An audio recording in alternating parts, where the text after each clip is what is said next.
ঢোলৰ গুমগুমনি, মাকুৰ খিটখিটনি, পেপাৰ টিহিটি সুৰ, নাচনীৰ ভৰিৰ গিৰিপনি। এয়া হেঁপাহৰ ৰঙালী বিহুতিৰিৰ জাননী। বসন্তৰ পৰশত সেউজ হৈছে প্ৰকৃতি। চেনাইৰ ঢোলৰ চাপৰ শুনি বাউলি হৈছে নাচনী। এপাক বিহুকে নাচো বুলি ঘৰৰ পৰা ওলাই আহিছে মুগা ৰিহা মেখেলা পিন্ধি।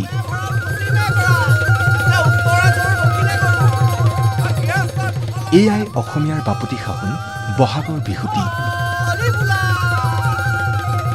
চ'তৰ শেষত বসন্তৰ পৰশত এতিয়া ৰঙালীৰ আগমনী। তাকে লৈ ৰাজ্যৰ চৌদিশে এতিয়া বাঢ়িছে উৎসাহ, বাঢ়িছে প্ৰস্তুতি।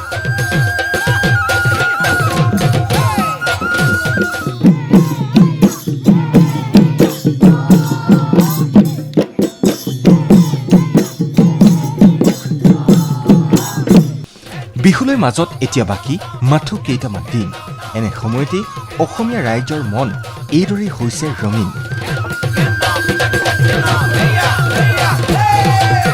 ঠায়ে ঠায়ে বিভিন্ন দল সংগঠনে উদ্যোগ লৈ অনুষ্ঠিত কৰিছে বিহু আখৰা, কৰ্মশালা আদিৰ ভিন ভিন কাৰ্যসূচী।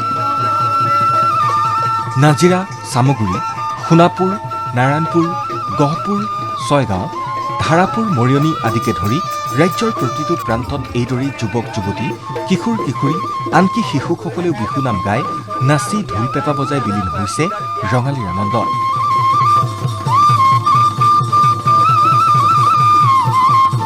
এইসকল চেমনীয়াই নৈৰ পাৰত বিহুনাম গাই, নাচি বাগি বাপতি সাহোন বিহুটিৰ ৰূপ ৰসকেই তুলি ধৰিছে।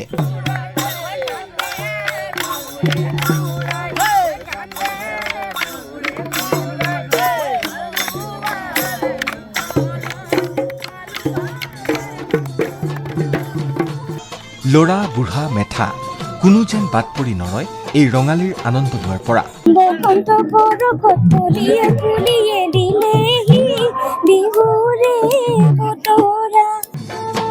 কোনো যেন পিছ পৰি নৰয় ৰঙালীৰ এই মাদকতা উপভোগৰ পৰা। এয়াই যে অসমীয়াৰ হেঁপাহৰ বসন্তৰ বতৰা, চেনেহৰ বিহুটিৰ বতৰা।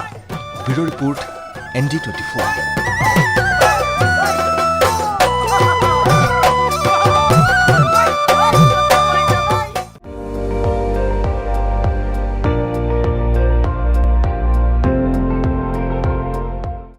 আপুনি চাই আছে ND24, সৰ্বশ্ৰেষ্ঠ নহয়, সৰ্বোত্তমৰ দৌৰত।